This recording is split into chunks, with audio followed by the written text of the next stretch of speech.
Hello students, आपका स्वागत है मैं सुई इजी में। मैं उम्मीद करता हूँ कि अब तक मैंने आपको जो पढ़ाया है वो आपको समझ में आया है। और अगर मेरा पढ़ाना आपको समझ में आता है तो इस चैनल को ज़्यादा से ज़्यादा शेयर करिए, लाइक करिए और सब्सक्राइब करिए। इससे भी इम्पोर्टेंट जो नीडी स्टूडेंट्स हैं उनको इस चैनल के बारे में बताइए, जिससे वो भी अपनी पढ़ाई को आसानी से जारी रख सकें। आइए आज हम अपना नया चैप्टर शुरू करते हैं। चैप्टर का नाम है परम्यूटेशंस एंड कॉम्बिनेशंस। तो पहले आज हम थोड़ा सा इंट्रोडक्शन दे देते हैं इस चैप्टर के बारे में, उसके बाद हम एक्सरसाइजेस और डिटेल में बात करेंगे। हमें इस चैप्टर के अंदर क्या क्या पढ़ना है। नंबर वन थिंग हमें पढ़ना है इसके अंदर fundamental principle of counting. Number one thing fundamental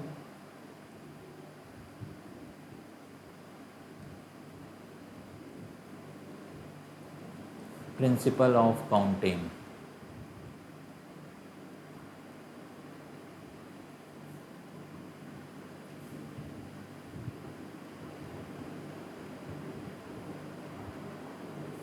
number second thing हमें इसमें पढ़नी है फैक्टोरियल नोटेशन। फैक्टोरियल नोटेशन क्या होता है, कैसे कैलकुलेट करते हैं, इसके बारे में हमें जानकारी होनी चाहिए। बहुत ही आसान चीज़ें हैं और बहुत ही इंटरेस्टिंग चैप्टर है। और तीसरी चीज़ हमें बात करनी है परम्यूटेशन क्या होता है, परम्यूटेशंस।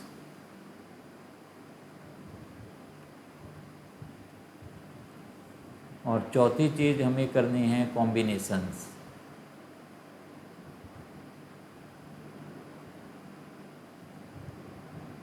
और पांचवी चीज़ है इसके अंदर mixed problems of permutations and combinations.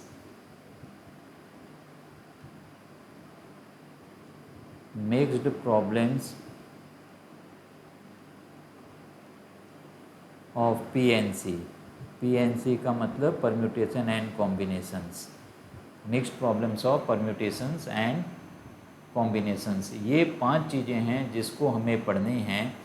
आज हम आपसे इधर डिस्कस करेंगे केवल फंडामेंटल प्रिंसिपल ऑफ काउंटिंग के ऊपर, और उसके बाद धीरे धीरे हम एक एक चीज़ आपको बताएंगे और आपको ये चैप्टर बहुत अच्छी तरीके से क्लियर हो जाएगा।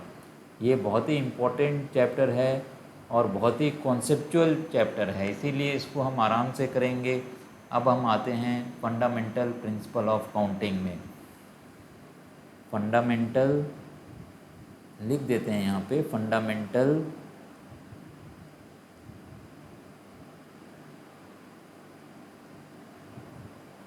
Principal of counting. इसको हम यहाँ पे एक्सप्लेन करेंगे। तो इसके लिए आप पहले डेफिनेशन देख लीजिए, इसकी डेफिनेशन क्या होगी फंडामेंटल प्रिंसिपल ऑफ काउंटिंग की।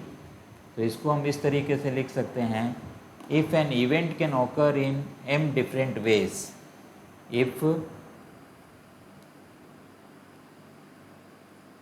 if an event occurs या can occur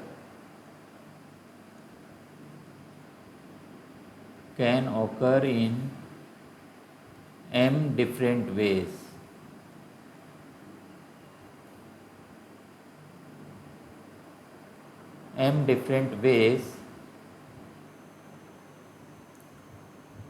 following which another event can occur in n different ways, following which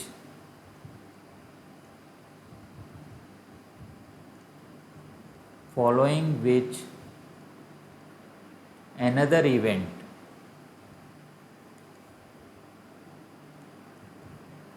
can occur in n different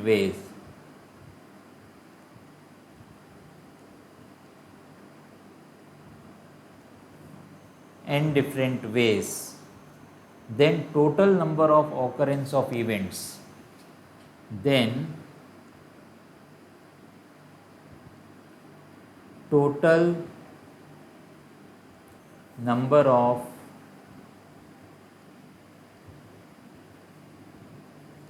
occurrence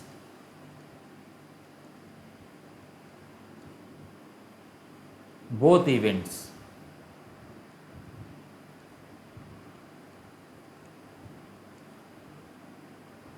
is given in the order of, in that order is m into n, is m into n। इसका मतलब क्या हो गया, अगर कोई event जो है वो आपका m वेज में होता है फॉलोइंग विच, उसके बाद जो है दूसरा जो इवेंट होता है वो कितने वेज में होता है, वो आपका होता है n वेज में, वो आपका n वेज में होता है। तो टोटल नंबर ऑफ वेज जिसमें एक इवेंट के बाद दूसरा इवेंट भी हो जाए उसके लिए कितने वेज बनते हैं, m इंटू एन। यहाँ पर हम सिंपली क्या कैलकुलेट कर रहे हैं, नंबर ऑफ वेज कैलकुलेट कर रहे हैं, कितने तरीक़ों से कोई भी चीज़ हो सकती है। इसी चीज़ को हम एक एग्ज़ाम्पल के माध्यम से समझते हैं। आपको हम एक एग्ज़ाम्पल इसमें बना के दिखाते हैं कि किस तरीके से हम इसको करेंगे। मान लेते हैं कि कोई एक बच्चा है, रवि ले लेते हैं, Ravi is any student. Ravi क्या करता है, अपने घर से स्कूल जाता है। तो यहाँ पे हम एक उसका घर बनाते हैं। देखिए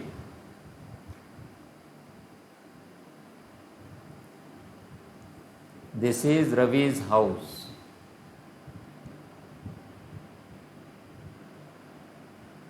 ये क्या हो गया, रवीज होम, रवीज होम या हाउस, हाउस लिख देता हूँ मैं। कहने का मतलब क्या है, रवि यहाँ पर रहता है। अब अपने घर से रवि कहाँ जाता है, रवि जाता है अपने घर से स्कूल जाता है। तो ये मैंने बनाया स्कूल।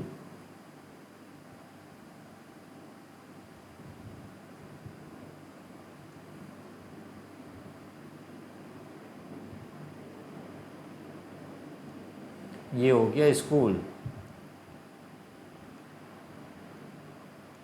अब स्कूल से रवि जाता है अपने कोचिंग में या ट्यूशन में। तो ये मैं बनाता हूँ यहाँ पे कोचिंग। ये रवि के लिए क्या हो गया, कोचिंग सेंटर हो गया, जहाँ पे रवि स्कूल के बाद पढ़ने के लिए जाता है। So this is coaching.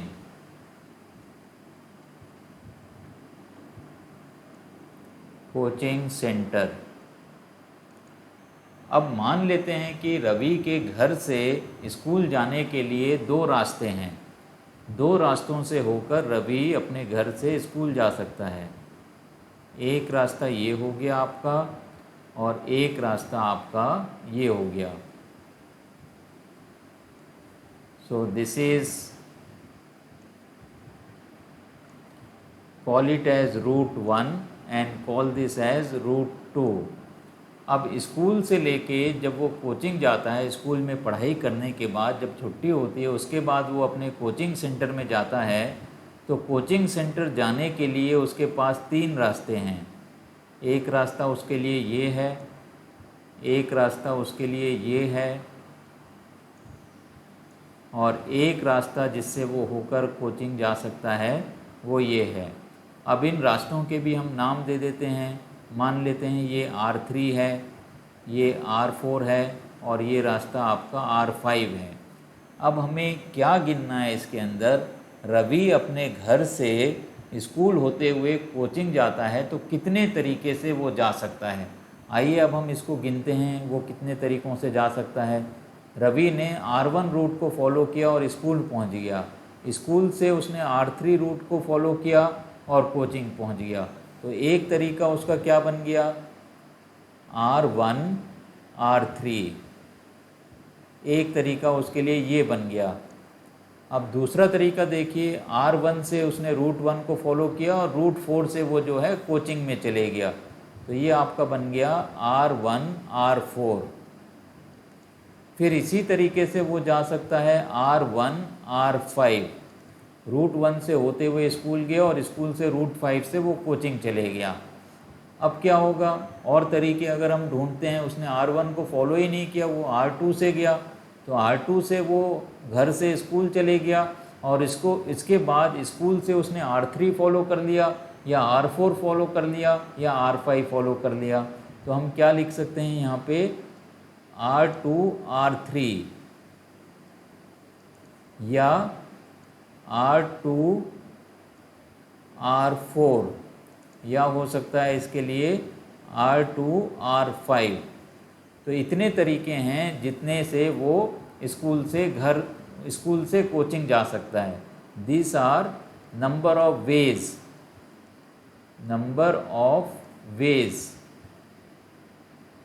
in which Ravi can go from house to school and then school to coaching. Number of ways in which Ravi can go to school and then to coaching,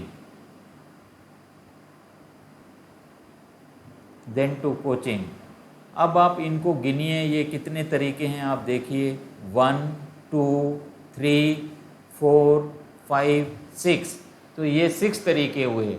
अब यहाँ पे तो मैंने एक छोटी सी example ली है, इस छोटे से एग्जांपल के अंदर तो मैंने गिन लिया, गिनना मेरे लिए आसान हो गया।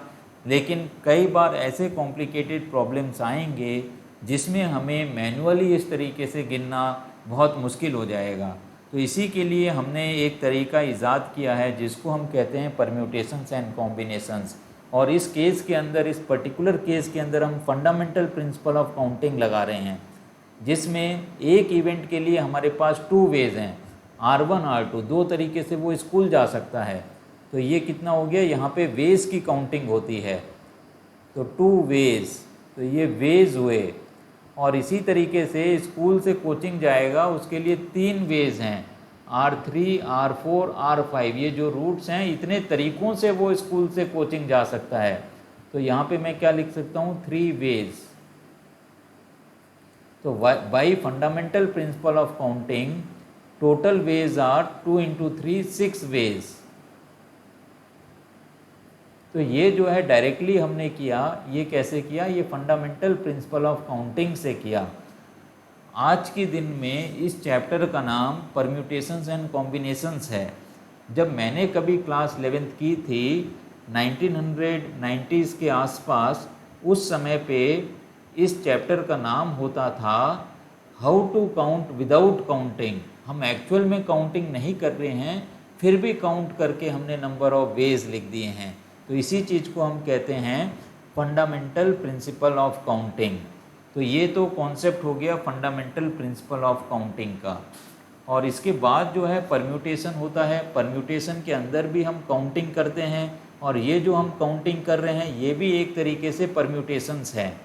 परम्यूटेशंस के अंदर हम क्या करते हैं, परम्यूटेशंस के अंदर हमारा ऑर्डर की इम्पोर्टेंस नहीं होती है, और कॉम्बिनेशंस के अंदर जो है नहीं, परम्यूटेशंस के अंदर ऑर्डर की इम्पोर्टेंस होती है और कॉम्बिनेशंस के अंदर नहीं होती है। इसको जब हम आपको परम्यूटेशंस कराएंगे, कॉम्बिनेशंस कराएंगे, उसमें अच्छी तरीके से हम एक्सप्लेन करेंगे कि परम्यूटेशन क्या होती है और कॉम्बिनेशन क्या होता है।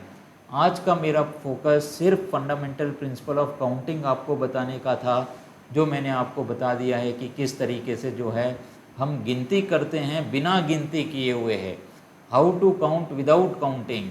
तो ये ओरिजिनली पहले नाम हुआ करता था, अब सीधे सीधे परम्यूटेशंस एंड कॉम्बिनेशंस कर दिया गया है। तो उम्मीद करता हूँ कि आज मैंने ये जो छोटा सा कॉन्सेप्ट आपको पढ़ाया है, ये अभी छोटा लग रहा है, लेकिन जब हम आगे सवाल करेंगे तब ये बहुत ही इम्पोर्टेंट हो जाएगा, यही कॉन्सेप्ट बहुत इम्पोर्टेंट हो जाएगा।